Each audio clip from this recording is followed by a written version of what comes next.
तो कल आईपीएल 2024 के मिनी ऑक्शन में कोलकाता नाइट राइडर्स कौन कौन से खिलाड़ियों को खरीदने वाले हैं, केकेआर को कितनी खिलाड़ियों की जरूरत है और केकेआर कितने विदेशी खिलाड़ी खरीदेंगे, कितने भारतीय खिलाड़ी खरीदेंगे, किस किस खिलाड़ियों को केकेआर टारगेट कर रहे हैं खरीदने के लिए, सब कुछ आपको इस वीडियो में बताने वाला हूं। इसीलिए आप इस वीडियो को अंत तक जरूर देखें। आप अगर कोलकाता नाइट राइडर्स के बड़े वाले फैन है तो आपको इस चैनल पर केकेआर से जुड़ी सभी रिपोर्ट लगातार मिलती रहेगी। इसके लिए आप चैनल को भी जरूर सब्सक्राइब करें। आपको बता दें कि आईपीएल 2024 का मिनी ऑक्शन कल यानी कि 19 दिसंबर को दुबई में होना है और इस मिनी 2024 में कोलकाता नाइट राइडर्स की काफी ज्यादा तैयारियां चल रही थी। केकेआर ने सबसे ज्यादा खिलाड़ियों को रिलीज कर दिया था, कुल 12 खिलाड़ियों को केकेआर ने रिलीज कर दिया था मिनी ऑक्शन 2024 से पहले। तो अब केकेआर यानी कि कोलकाता नाइट राइडर्स कुल 12 खिलाड़ियों को खरीदेंगे मिनी ऑक्शन 2024 में।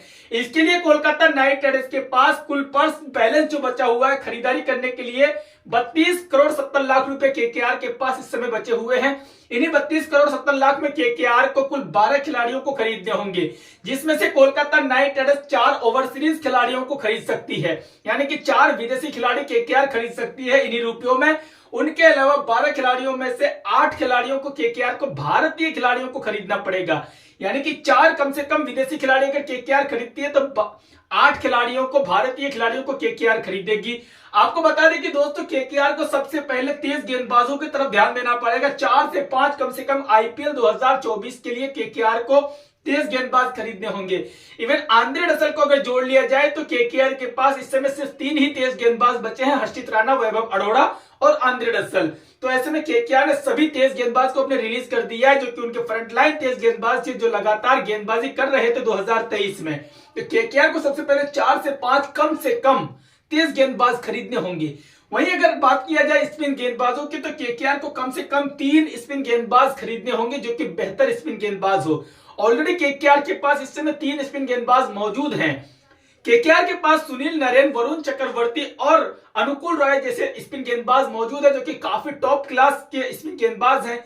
उनके बावजूद भी केकेआर को बैकअप खिलाड़ी के तौर पर 3 स्पिन गेंदबाज कम से कम मिनी ऑक्शन में खरीदने होंगे।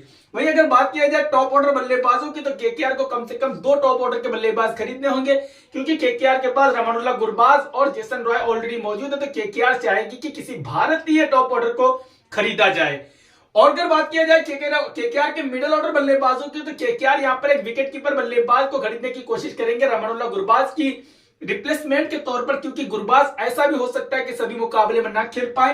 तो केकेआर विकेट कीपर बल्लेबाज को खरीदना चाहेंगे। तो इस रेस में मोहम्मद अजहरुद्दीन का नाम सबसे आगे चल रहा है। काफी सारी रिपोर्ट के अनुसार यह माना जा रहा है कि मोहम्मद अजहरुद्दीन जो कि एक इंडियन बैटर है, इंडियन विकेट कीपर बल्लेबाज हैं, तो उनको केकेआर टारगेट कर सकती है खरीदने के लिए। और मिडिल ऑर्डर के केकेआर अगर बल्लेबाज तलाशती है तो यहाँ पर शाहरुख खान के पीछे भी केकेआर जा सकती है, क्योंकि आंद्रे रसल का लाइक टू लाइक रिप्लेसमेंट तो मिलना बहुत ही मुश्किल है, लेकिन केकेआर जा सकती है शाहरुख खान के पीछे। वो एक बेहतरीन विकल्प देते हैं, आपको गेंदबाजी भी करके देते हैं और साथ ही में बल्लेबाजी भी नीचे आकर ताबड़तोड़ करने के लिए जाने जाते हैं, मैच फिनिश करते हैं अच्छे तरीके से। तो केकेआर को कुल ये खिलाड़ी खरीदने होंगे, यानी कि कम से कम 4 से 5 तेज गेंदबाज खरीदने होंगे, स्पिन गेंदबाज कम से कम 2 से 3 खरीदने होंगे और wicket keeper and middle order के बल्लेबाज 2 से 3 कम से कम खरीदने होंगे और टॉप ऑर्डर के बल्लेबाज सिर्फ 2 ही खरीदेंगे, तब भी काफी है, क्योंकि केकेआर के पास ऑलरेडी मजबूत टॉप ऑर्डर मौजूद है और रसल का बैकअप केकेआर को खरीदना पड़ेगा। कुल बैलेंस जो केकेआर के पास खरीदारी करने के लिए है तो 32 करोड़ 70 लाख रुपए है केकेआर के पास, जिससे वो खरीदारी कर सके। यानी मिनी ऑक्शन 2023 में केकेआर के पास ये अवेलेबल खिलाड़ी हैं।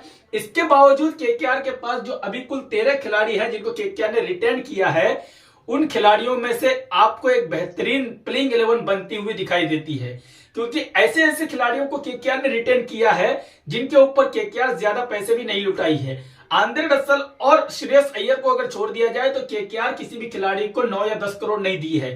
तो ऐसे में यह पता चलता है कि केकेआर के बेंच स्ट्रेंथ काफी ज्यादा मजबूत हो जाएगी अगर 32 करोड़ रुपए में केकेआर खरीदारी करती है। तो ऑलरेडी केकेआर के पास एक मजबूत टीम मौजूद है जो कि दुनिया की किसी भी टीम को टक्कर दे सकती है।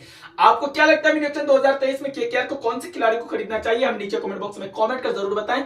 और अगर आपको हमारा वीडियो थोड़ा ही पसंद आया तो वीडियो को दिल से एक लाइक कर दे, साथ ही में चैनल को सब्सक्राइब करिए, बेल आइकन को प्रेस कर दे इस तरह की रेगुलर अपडेट्स को हमेशा पाने के लिए।